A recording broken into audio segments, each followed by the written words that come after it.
Hello 10th class students, today we proceed our previous chapter, chapter number 12, that is electricity. हमारा last portion रह गया था heating effect of the electric current. तो अब इसमें क्या है, heating effect of electric current में we know that a battery और a cell is a source of electric energy. हम सबको पता है कि बैटरी या सेल इलेक्ट्रिकल एनर्जी का सोर्स होता है.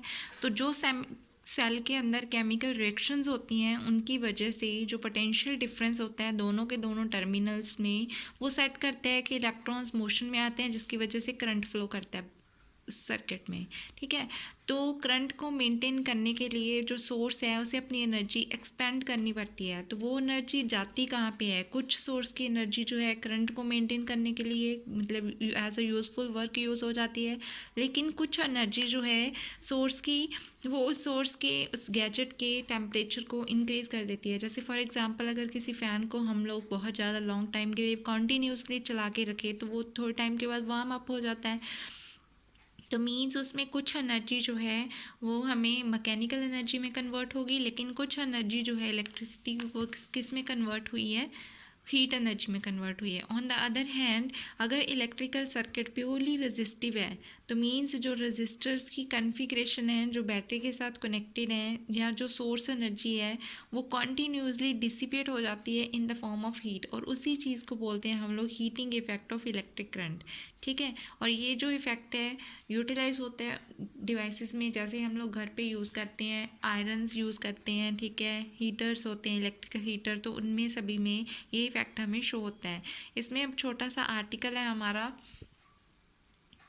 मैथमेटिकल एक्सप्रेशंस करेंगे हम. इसमें मैथमेटिकल एक्सप्रेशंस क्या हैं? देखो, हमने पढ़ा था कि जो पोटेंशियल डिफरेंस है वो क्या होता है कि जो भी वर्क करते हैं पोटेंशियल डिफरेंस होता है कि 1 joule of work is done to move the charge of 1 coulomb from one point to another point. ये की थी डेफिनेशन. तो V is equals to W upon Q आया था और W का फॉर्मूला हमारा क्या आ गया? V into Q.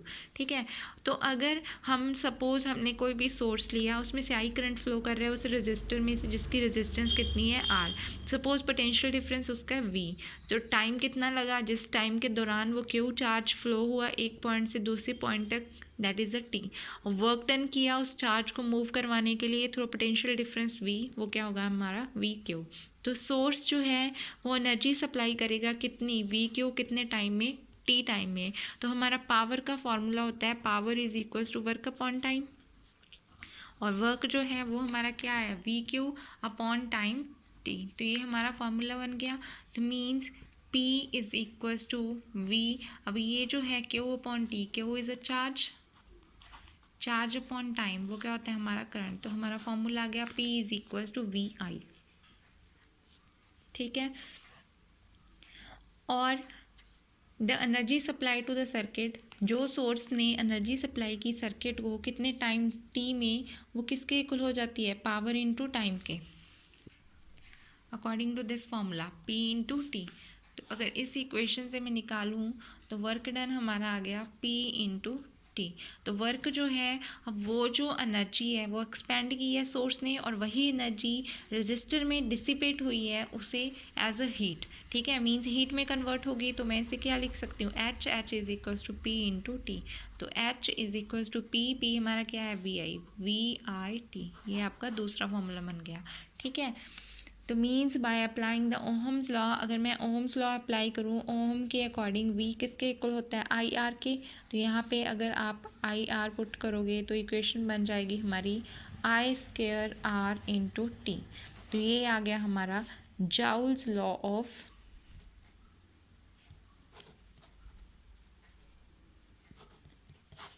Heating, and this is the most important. Okay, देखो ये बन गया हमारा H is equals to I²RT, और इसे बोलते हैं जाउल्स लॉ ऑफ हीटिंग. तो ये जो अब जाउल ने क्या कहा था कि जाउल्स लॉ ऑफ हीटिंग का मतलब क्या है कि जो हीट रेजिस्टर में प्रोड्यूस हुई है वो किस किस चीज़ पे डिपेंड कर रही है? करंट के ऊपर डिपेंड कर रही है, रेजिस्टेंस के ऊपर डिपेंड कर रही है, और टाइम के ऊपर डिपेंड कर रही है. सपोज देखो, जो हीटर्स होते हैं कभी आपने नोट किया है उसकी वायर्स जैसे क्वाइल्ड होती हैं, राउंडेड. ठीक है, क्यों होती हैं? कि अगर लेंथ इसकी ज़्यादा होगी, मीन्स हीटिंग इफेक्ट इसमें तभी ज़्यादा, इलेक्ट्रिक हीटर में तभी हीटिंग इफेक्ट ज़्यादा प्रोड्यूस होगा अगर इसकी रेजिस्टेंस ज़्यादा होगी। तो रेजिस्टेंस किस चीज़ की ज़्यादा होती है, ये हमने पढ़ लिया फॉर्मूला, रो एल अपॉन ए, मीन्स उस चीज़ का लेंथ ज़्यादा होनी चाहिए, इसलिए इसकी लेंथ को बढ़ाने के लिए इसे क्या किया जाता है, कॉइल्ड राउंड किया जाता है। ठीक है, तो इसीलिए एल ज़्यादा होगा तो आर ज़्यादा होगा, अगर रेजिस्टेंस ज़्यादा होगी तो according to this formula R ज़्यादा है तो उसका हीटिंग इफेक्ट भी क्या होगा, ज़्यादा होगा। ओके, नेक्स्ट है हमारी प्रैक्टिकल एप्लीकेशंस हैं heating effect of electric current की। प्रैक्टिकल एप्लीकेशंस में यही दिया हुआ है कि प्रैक्टिकली हम लोग कहाँ कहाँ पे हीटिंग इफेक्ट जो है हम लोग देखते हैं। देखो, जो हीट जनरेट होती है कंडक्टर में वो एक इनएविटेबल कॉन्सिक्वेंस है किस चीज़ का, इलेक्ट्रिकल करंट का। बहुत सारे केसेस में क्या होता है कि अनडिज़ायरेबल वो यूज़फुल इलेक्ट्रिकल एनर्जी को हीट में कन्वर्ट कर देता है। कुछ इलेक्ट्रिकल सर्किट में अनअवॉइडेबल हीटिंग इफेक्ट होता है जो उसके टेम्परेचर को अप्लायंस के इंक्रीज़ कर देता है और उसके बाद उसकी प्रॉपर्टीज जो हैं वो चेंज हो जाती हैं। ठीक है, जैसे laundry iron, electrical toasters, electrical ओवन्स, kettles, heaters, ये सारी यूज़फुल डिवाइसेस हैं जो जॉल्स हीटिंग इफेक्ट पे बेस्ड हैं। तो इलेक्ट्रिकल हीटिंग जो है वो यूज़ करते हैं लाइट को प्रोड्यूस करने के लिए। जैसे बल्ब है, बल्ब की जो फिलामेंट होती है वो हीट प्रोड्यूस करती है। ठीक है, उसके बाद वो बल्ब क्या हो जाता है, हॉट हो जाता है और क्या एमिट करता है, लाइट। मींस उसने जो उसे इलेक्ट्रिसिटी प्रोवाइड की थी वो इलेक्ट्रिकल एनर्जी जो है कुछ किस में कन्वर्ट हुई है, लाइट में कन्वर्ट हुई है, और कुछ यूज़फुल एनर्जी क्या होगी उससे उसमें हीट प्रोड्यूस होगी, गर्म हो गया वो बल्ब, मीन्स हीट एनर्जी में कन्वर्ट होगी। But it does not melt at such high temperature, लेकिन वो मेल्ट नहीं करता है। क्यों? क्योंकि वो जो टंगस्टन, वो जो फिलामेंट है वो टंगस्टन की बनी हुई होती है, और टंगस्टन का जो मेल्टिंग पॉइंट वो कितना है, 3380 डिग्री सेल्सियस। ठीक है, फिलामेंट जो है थर्मली आइसोलेट की जाती है as much as possible using the insulating support. आपने नोट किया होगा उसके ऊपर जो है शीशे का ऊपर लगा हुआ होता है बल्ब के ऊपर, तो उसके अंदर गैस फिल की जाती है, नाइट्रोजन या आर्गन गैस फिल की जाती है, मींस इंसुलेट की जाती है वो फिलामेंट जो बल्ब के अंदर लगी हुई होती है। ज़्यादातर उसकी जो पावर है फिलामेंट की एज अ हीट अपीयर होती है वो उसमें कंज्यूम हो जाती है, लेकिन कुछ पार्ट जो है उसका किस में कन्वर्ट होता है, लाइट एनर्जी में कन्वर्ट होता है। और भी बहुत सारी एग्जांपल हैं, जैसे फ्यूज़ वायर है, फ्यूजेस आपने सुना होगा। फ्यूज़ जो है वो प्रोटेक्ट करता है सर्किट्स को, क्योंकि देखो अगर करंट ज़्यादा या वोल्टेज ज़्यादा आएगी, करंट ज़्यादा आ गया तो फ्यूज़ जो है वो उड़ जाता है और अप्लायंस जो है हमारा प्रोटेक्ट हो जाता है अगर फ्यूज़ उड़ जाता है। अगर हम फ्यूज़ ना यूज़ करें तो हमारे अप्लायंसेस को डायरेक्ट इफेक्ट पड़ता है किस चीज़, अप्लायंसेस के ऊपर डायरेक्ट इफेक्ट पड़ता है किस चीज़ का, करंट के बढ़ने का या वोल्टेज के बढ़ने का। इसीलिए उसे फ्यूज़ वायर यूज़ की जाती है उसमें होम में। ठीक है, ताकि उसे हाई करंट या हाई वोल्टेज से अप्लायंसेस को प्रोटेक्ट किया जा सके। फ्यूज़ को हमेशा सीरीज़ में लगाया जाता है। ये जो है एक वायर पीस होता है वायर का, जो किसका बनता है, या तो एल्युमिनियम का, कॉपर का, आयरन का, लेड का, या तो खुद मेटल का या उसके एलॉय का। अगर करंट स्पेसिफाइड वैल्यू से ज़्यादा आ जाता है सर्किट में तो जो टेम्परेचर है फ्यूज़ का वायर का वो क्या हो जाता है, इंक्रीज़, जिसकी वजह से फ्यूज़ वायर क्या हो जाती है, मेल्ट हो जाती है और सर्किट क्या हो जाता है, ब्रेक हो जाता है। ठीक है, तो जो फ्यूजेस घरों में डोमेस्टिक पर्पज़ में यूज़ किए जाते हैं उनकी जो करंट है वो कितना होता है, 1 एम्पियर, 2 एम्पियर, 3, 5, 10। ठीक है, इलेक्ट्रिकल आयरन सपोज एग्जांपल दी है, कोई भी इलेक्ट्रिकल आयरन है वो 1 किलोवाट पावर कंज्यूम करती है, मींस कितना वाट हो गया, 1000 वाट, क्योंकि 1 किलोवाट में 1000 वाट होते हैं। और इसे हमने सपोज 220 वोल्ट पे ऑपरेट करवाया और करंट उसमें से कितना जाएगा, अकॉर्डिंग टू हमारा फॉर्मूला क्या था, P is equal to V I. ठीक है, अगर उससे सॉल्व करें आई की वैल्यू 4.54 आ गई तो means near about 5 ampere.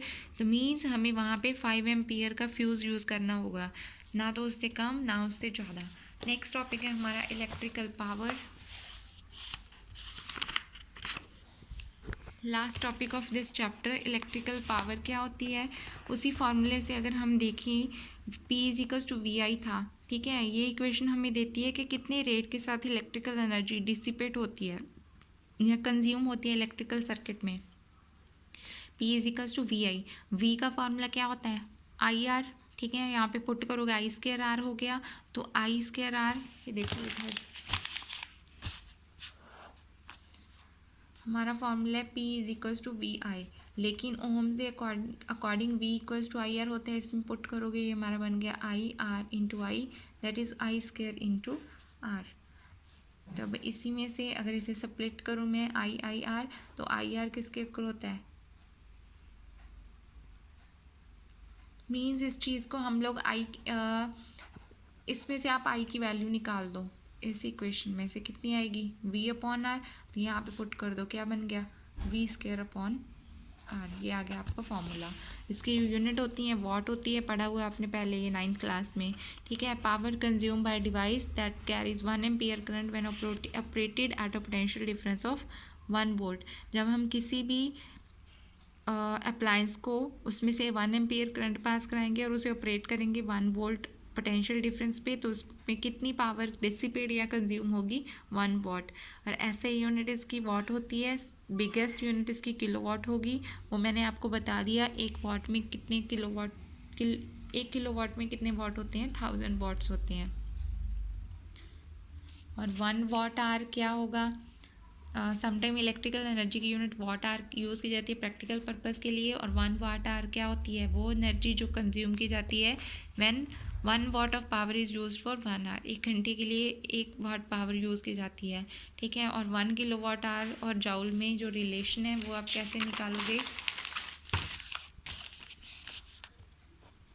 1 kilowatt hour, 1 kilowatt में वाट कितने हो गए 1000 वाट, इंटू 1 घंटे में सेकंड कितने हुए 3600 सेकंड, तो ये आपका आ गया 3.6 इंटू 10⁻1 2 3 4 5, डेसिमल यहाँ पे लगाया है मैंने, तो 6 हो गया वाट सेकंड।